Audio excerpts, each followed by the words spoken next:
i-encash nimo ang 500 million. Ikaw karon ang responsable. Pwede ba nimo nga ihatag nimo nako pero ang ako papirmahon si Kong Zia?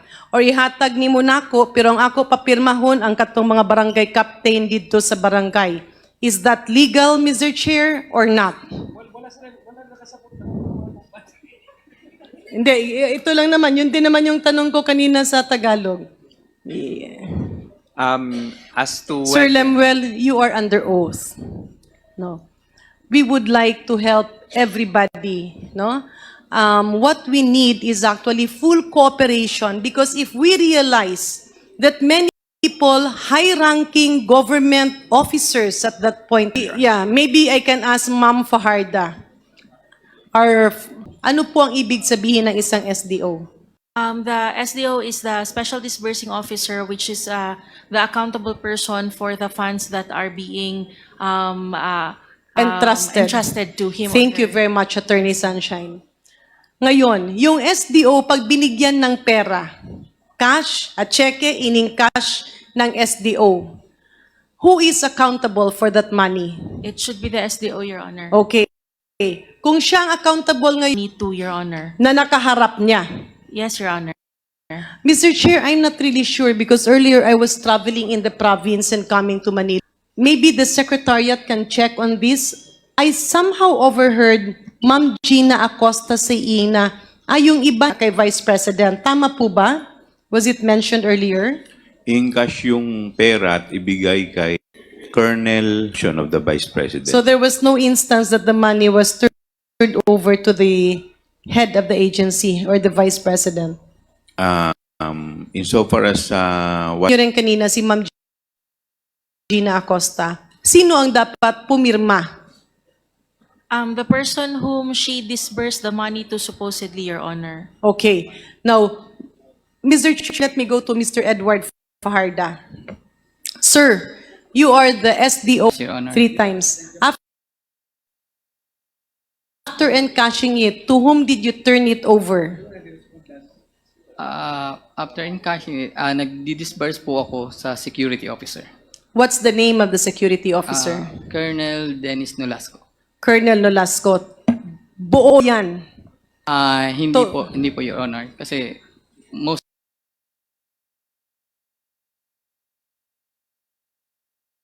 mostly weekly. DepEd confidential funds were all signed by Colonel Nolasco. No, Your Honor. Why?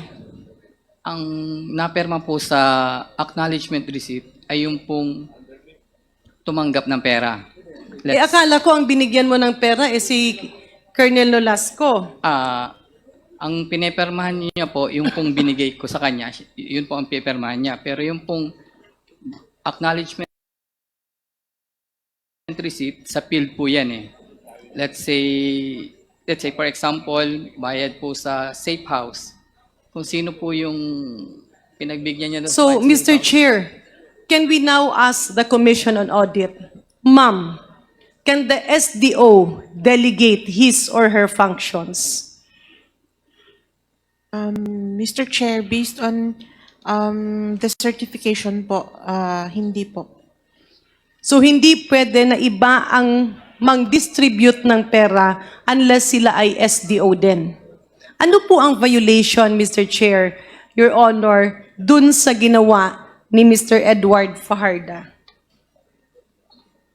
Mr. Chair, kasi dapat bonded yung na-delegate po siya to non-bonded personnel. Precisely. So, ang tanong, ano ang liability? May violation po sa joint circular, Mr. Chair. I think meron pong violation penal clause dito sa joint circular. At pag ikaw ay nag-violate, ano pong ibig sabihin noon? Meron po yung sanctions dito sa joint circular, Mr. Chair. Mr. Chair, let me point page 8 of the joint circular. Disbursements from CF shall be supported by certification of the accountable officer signed under oath containing the following. that the certifying officer or employee is accountable for the disbursements from the cash advance. Yan po ang pinag-uusapan.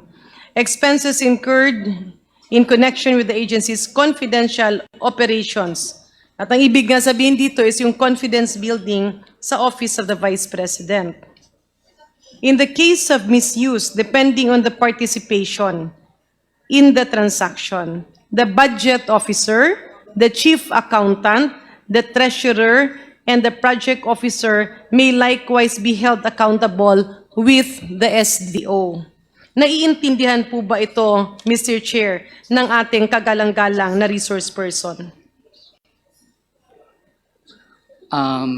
Your Honor, ang nakalagay po sa SDO is to disburse. So, hindi po kasi hindi po masyado po kasing general. Hindi po Pag naka-specific. mag-disburse, ano po ba sa Tagalog ang disburse? Ibigay po yung Magbigay, pera. So, okay. nagbigay po So ako pag ng pera magbigay ka ng pera, sa ano ang kapalit nun? meron po akong pinapepermahan sa kanya. May pinapapirmahan ka. So bakit itong pinapirmahan mo kay Colonel Nolasco ay hindi mo inattach doon sa iyong liquidation? Ang kailangan po kasi is DEP, documentary payment of evidence. So, hindi po ako nagpapirma sa kanya or AR. Ang AR po kasi ay dun lang sa field. Kaya nga, Mr. Chair, bakit hindi ka bumaba sa field? Your Honor, hindi po kasi yung confidential operation po kasi ang ginagawa ng security officer. So kung confidential po operation yan, hindi po ako expert dyan. Hindi ko po magagawa yan. Kasi all over the Philippines po yan. Did you inform the Vice President that hindi mo kaya or untenable or hindi kaya na ikutin mo lahat at distributan mo?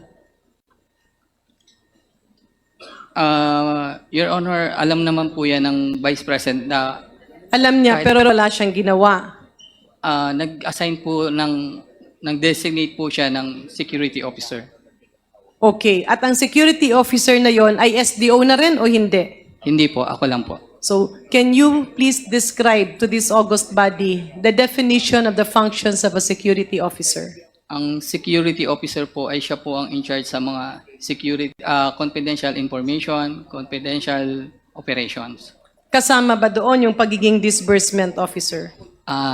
No, Your Honor, hindi po kasama. Yeah. So, Mr. Chair, ang tanong, hindi ba pwedeng i-issue mo yung acknowledgement receipt kay Colonel Nolasco? Tapos yun yung iyong attachment, tapos siya naman i-attach niya yung kanyang mga ginawa sa baba? Your Honor, ang mababiolate po kasi dun sa JMC na dapat magagas lang po yun sa purchase of information. Hindi, kaya nga. Kaya nga. So kung parang gawin na natin, sabihin natin siya yung team leader na gumagawa ng task na yon, bakit hindi mo dun nirelease?